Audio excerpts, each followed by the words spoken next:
Okay, so after thinking about this for a week now, see if I can't get you guys a good idea of what I'm talking about. So I'm still sticking with my spring inside of there method. Get that installed. From what I've been able to figure out, the actual problem is crud gets underneath that button, right there. Anything that gets under there, whether that original spring is in there or not, anything gets in there, you can't depress the button, which means you can't move it, right? So what I'm gonna do is I'm gonna take a bushing, I'm pretty sure that's aluminum, but I'm gonna take this aluminum bushing, I'm gonna create a cover. So it needs to be wide enough to fit from edge to edge on the outside, the OD, and the ID has to be able to make it around this button. So the OD of this button at its widest point, 0.56 and some change. So we'll start with 0.56, like 1. Give just a little bit of slop. Now this guy, this is a little bit tougher to get an accurate reading, but I measured it at about 0.6 earlier-ish. 0.61, 0.62, that's that outside to that outside. So yeah, I got about 40 thou to play with, maybe 41 thou. Now the depth of it, about 0.12. So I'll start with 0.12. So I know it said 0.13, but with the blade in there, I was getting 0.12.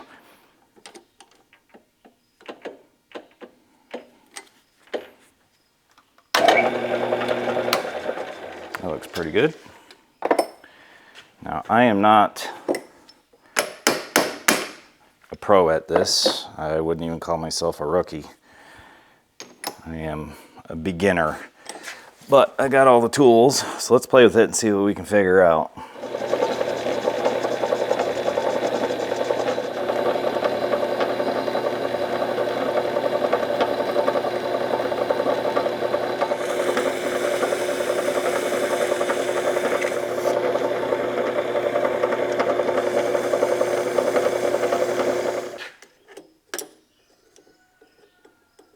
Okay, it might still be too big, but that's fine. So that's 061. Now we need the inside.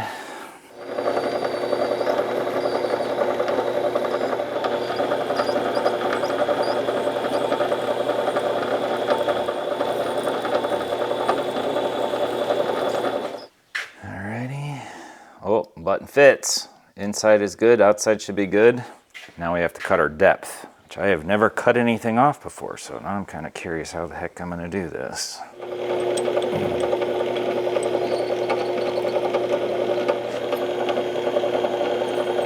There it goes.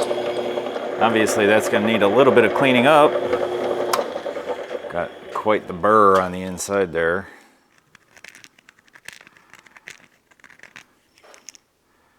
Just trying to clean that crud out of the inside of there.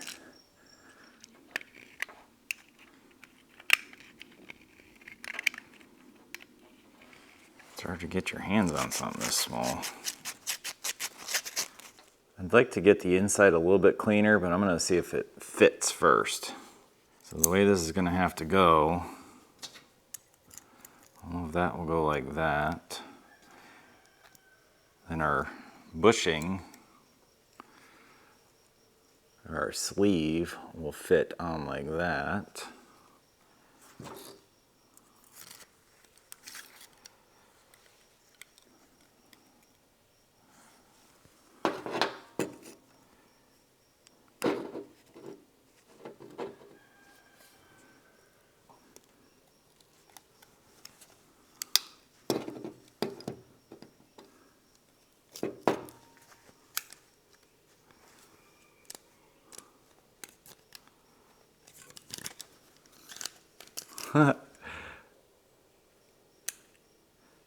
So there's our bushing in there.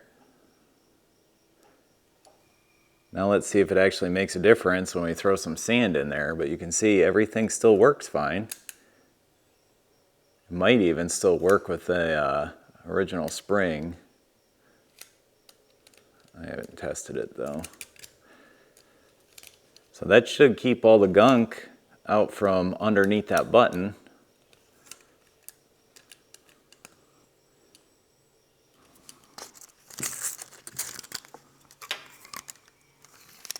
Definitely works just fine.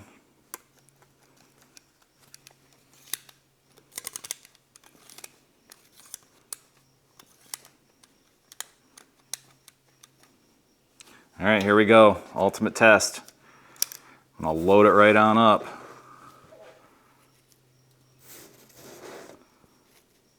I'll even mix it in real good. Ha!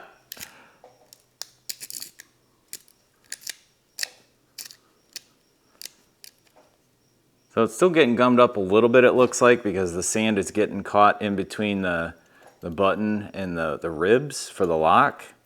But compared to before, I mean, before I was even knocking the sand out and I couldn't move it. So there we have it. Holy cow, I can't believe that worked. And that's what it looks like on the end.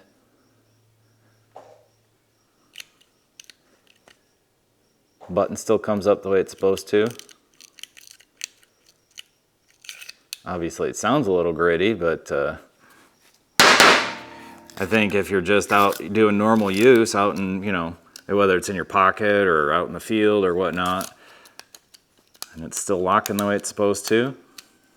It does have a little bit more play than I would like, but that's because of my spring setup. So let's take a quick look at what I've got going on here. If you didn't see the previous video, I modified the original spring. Well, I actually got rid of the original spring. I drilled out the button, put a coil spring in that button. So now we've got these two that work like that, rather than the wave spring. I'll just kind of blow that out. We'll get our blade installed. Lower button, upper button. Our what are we going to call this? If you got a good name for it, go ahead and throw it in the comments, but that's what it is. That goes over the original button. So it looks like that. And we get it to install, and there. Now it protects the bottom side of that button from getting junk in it. Let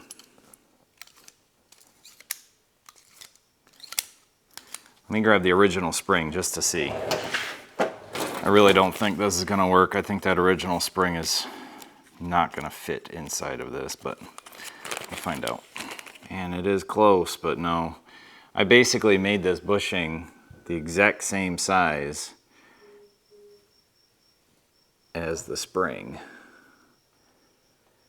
I suppose if you could use a little bit thinner wall thickness on the wave spring to be able to get it to fit in there, then you would still get the stability of the wave spring with the function of our protector, our dirt protector, or dirt shield, dust shield, I don't know. So for now, I'm gonna keep it the way I got it with my internal spring in the button.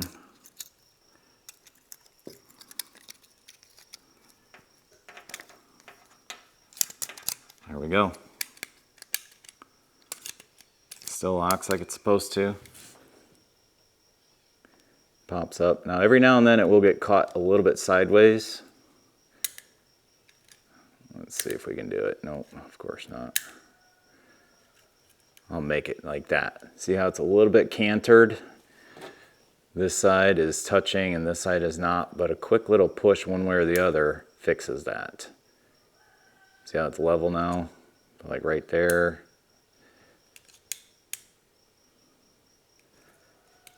But you can see that little dust shield down there is now protecting the entire base. Literally the entire base, top to bottom. There's no way dirt and crud can get caught in between the button and the blade now.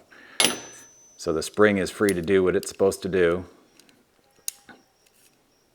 without getting gummed up, and the bottom side of the button will no longer be exposed to just all sorts. See, that's what I was talking about with that cantered button. Keeps doing that quite a bit. But like I said, a little push one way or the other usually pops it right back up. Anyway, the button is now free to maneuver up and down, free of gunk. There's very, very little space in between the bottom of the button and the sheath, or the protector. So one last time, we'll just take a quick look at it.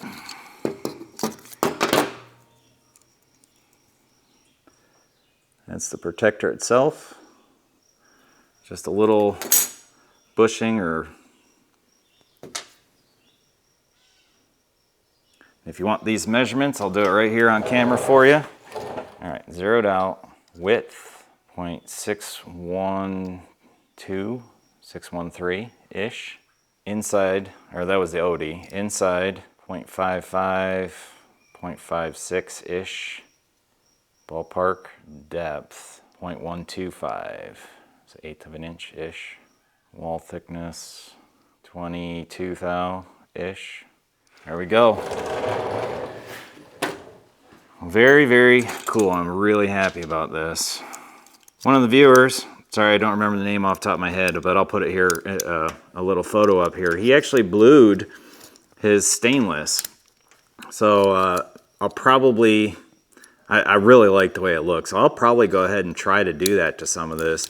I wouldn't mind having that on both the front panels and the back panel. You see how his is, blued right throughout the center.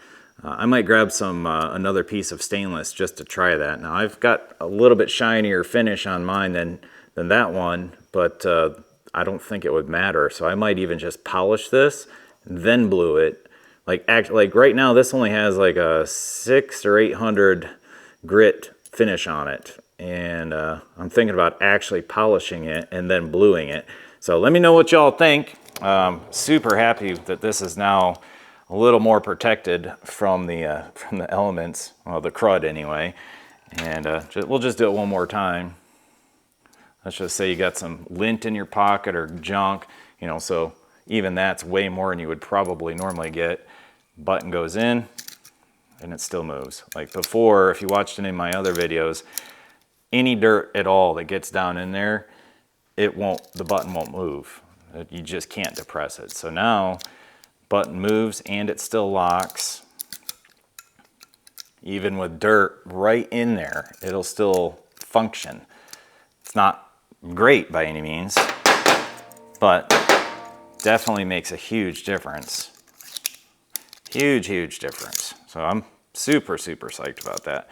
And that collar is just aluminum, all right? I might try to make something out of stainless later, plastic maybe even, but the aluminum for me was, I just happened to have a bushing laying around that was aluminum, close to the same OD, a little bit bigger, so I could cut it down to the right size.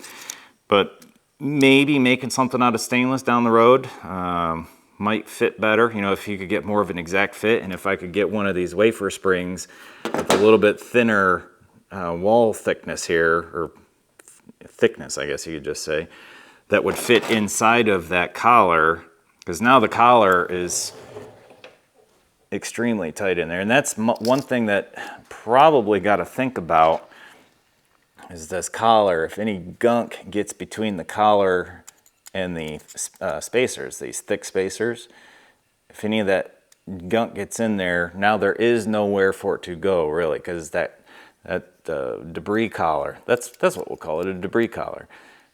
there's no space in there. So a quick tap, you know, to get the big chunks out of there, and should be fine. So far though, I definitely like it better now that it doesn't get gummed up so easy. But hey, if you got any comments, questions, you know, go ahead and throw it in the thing down below, and we'll cover it. But I'm really pleased with how this is turning out. If you got any suggestions, same thing, I'd love to hear them. So hey, thanks for stopping by. Catch you on the next one.